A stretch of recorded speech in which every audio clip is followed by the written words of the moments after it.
Oi, pessoal, tudo bem? Eu sou a Thaís Julião e esse é o canal do Xadrez de Quinta, um lugar para falar sobre xadrez, seja como for. No vídeo de hoje, nós vamos falar de mais uma integrante da famosa família Polgar. De quem eu estou falando? Dessa que vocês vão ver agora aqui na imagem, a Susan Polgar. A Susan Polgar, que na realidade o nome de nascimento é Susana, nasceu dia 19 de abril de 1969 em Budapeste, na Hungria. Ela é a irmã mais velha. Ela é a primeira filha de Clara e Laszlo Polgar e, portanto, a primeira a participar do experimento dos pais, no sentido de provar que era possível construir um gênio.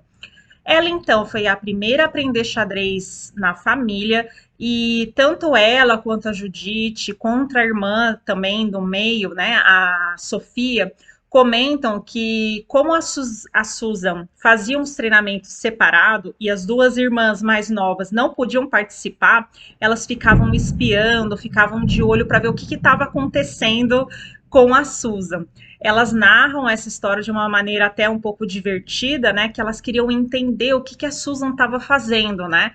E de fato ela estava desde muito pequena aprendendo a jogar xadrez.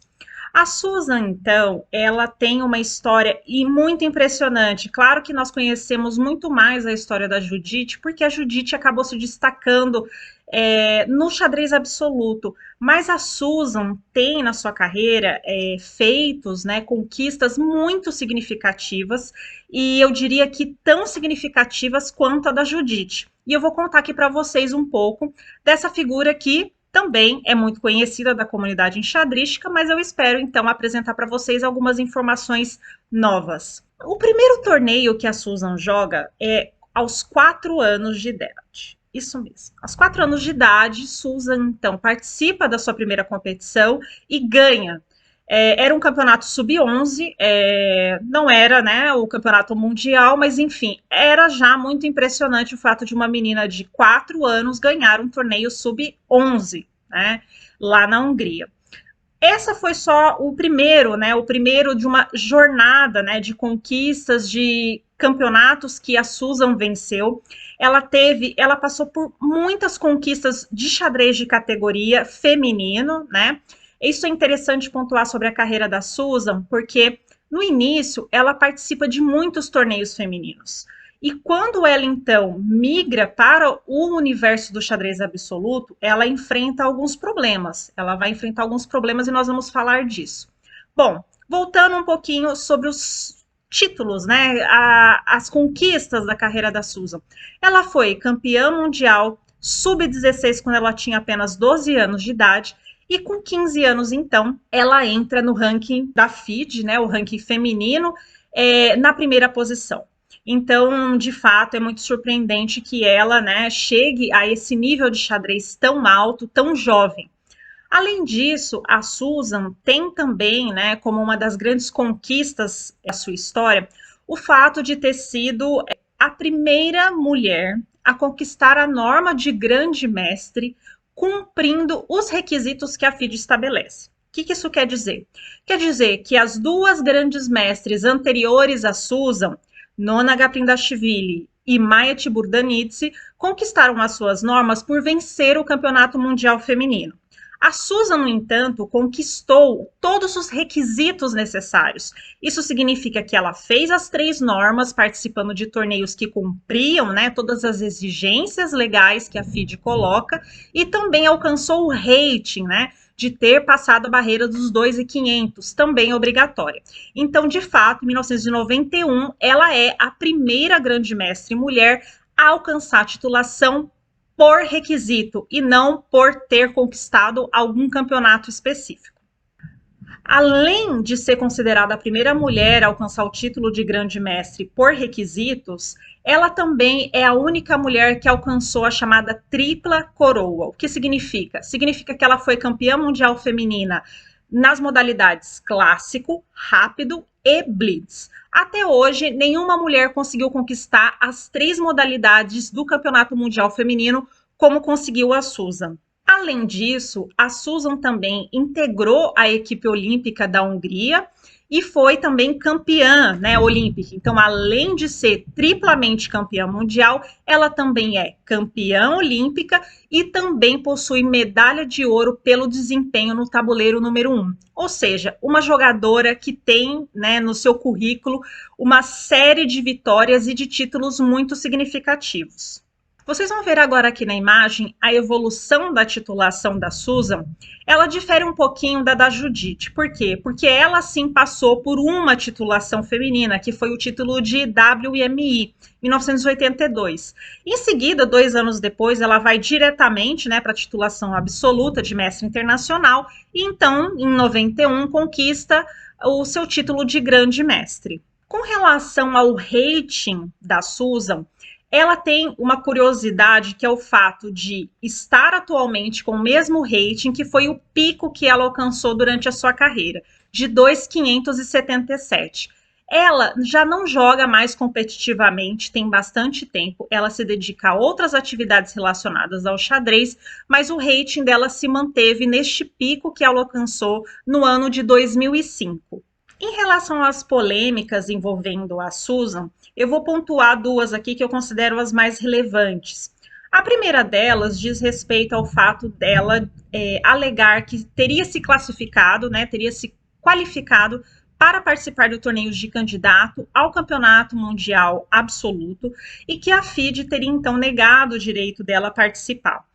Não havia, né, segundo a versão da Susan, previsão para a participação de uma mulher, né, que uma mulher se qualificasse para esse tipo de competição, e quando então ela alcança, né, esse feito, a FIDE não teve condições de inserir a participação dela no torneio de candidatos.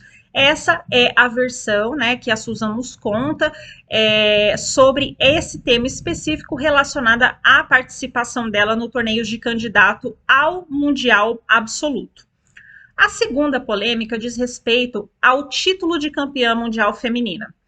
Ela era então detentora do título de campeã mundial e tinha que defender o seu título contra a sua desafiante, que era a chinesa Xie Jun. No entanto, ela colocou alguns obstáculos, né? Ela colocou algumas objeções em relação a algumas detalhes, né? Algumas questões que envolviam o torneio. Uma delas era o fato de que ele se realizaria muito pouco tempo depois dela dar à luz, né, ao seu filho, e que ela necessitaria de um pouco mais de tempo para se preparar para o match, para se recuperar completamente. A segunda questão era o fato do match ter sido decidido que ocorreria totalmente, né, todas as partidas em território chinês, que ela dizia que era uma forma de favorecer a adversária. E também dizem que ela questionou a premiação, né? Seria, vamos dizer assim, o pagamento que seria dado, né, para ela participar do evento, independentemente dela ganhar ou não o título de campeã mundial. Diante de todos esses temas, a Susan então se recusa a jogar o campeonato e ela é prontamente substituída pela Galimova, que então disputa esse match com a Xie Jun, e a Xie Jun ganha o campeonato mundial feminino naquele ano. Essa questão foi levada à Corte Internacional de Esportes, ela tramitou juridicamente, né, por alguns anos, e no fim das contas a FIDE foi intimada a pagar danos morais, né, num determinado valor à Susan. Isso muitos anos depois. Mas, de fato, essa questão, né, essas duas questões, na verdade, são sempre muito lembradas pela Susan quando ela dá entrevistas, né, quando ela conta sobre a sua história, e parece que realmente marcaram muito, né, essa visão que ela tem, que de alguma forma a carreira dela foi prejudicada, né, pelas instituições enxadrísticas, pela própria falta de apoio, né, da Federação Húngara, enfim, vários pontos relacionados a esses temas polêmicos.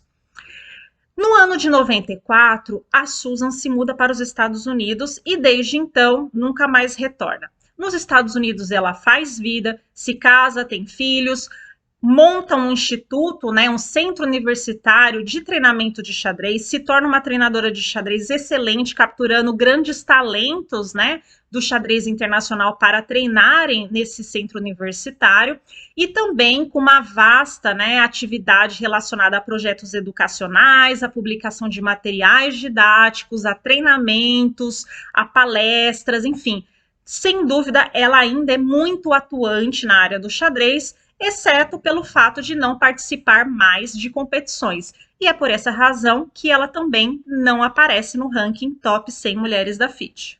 Sobre o estilo da Susan Polgar, é muito interessante perceber que tanto ela quanto a sua irmã Judite têm um estilo muito marcado, né, pela questão da iniciativa e do ataque. Ambas são jogadoras muito criativas, jogadoras com uma visão tática muito refinada, muito apurada. E essa partida que eu selecionei aqui para vocês como modelo, ela é impressionante. Eu não tenho outra palavra para definir, né, para descrever essa beleza de partida, onde muitas peças são sacrificadas e depois de toda a confusão, ela entra em um final, então, em que ela mostra, né, total domínio da posição. Enfim, é muito interessante ver, né, esse fluxo dessa partida. Eu vou deixar, como sempre, aqui na descrição o link para quem quiser ver. A Susan é uma jogadora com uma história incrível, integrante desse projeto familiar tão conhecido, chamado, né, Irmãs Polgar. É uma jogadora que, embora não esteja mais competindo, possui uma atividade muito relevante no meio enxadrístico e, sem dúvida, é uma das mulheres mais importantes da história do xadrez, porque não só conquistou o título, né, de grande mestre, mas também pelo fato de ter sido a primeira mulher a alcançar esse título, cumprindo todos os requisitos obrigatórios a qualquer jogador que queira alcançá-lo.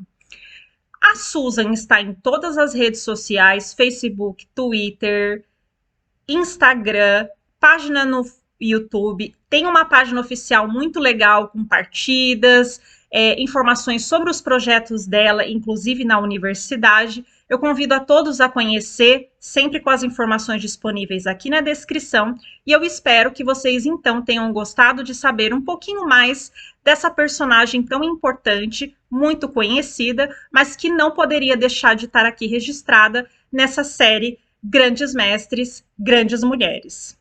Se você gostou desse vídeo, não deixa de curtir, compartilhar, se inscrever no canal para receber as notificações e também acompanhar o Xadrez de Quinta lá no Instagram. A gente se vê no próximo vídeo. Até mais!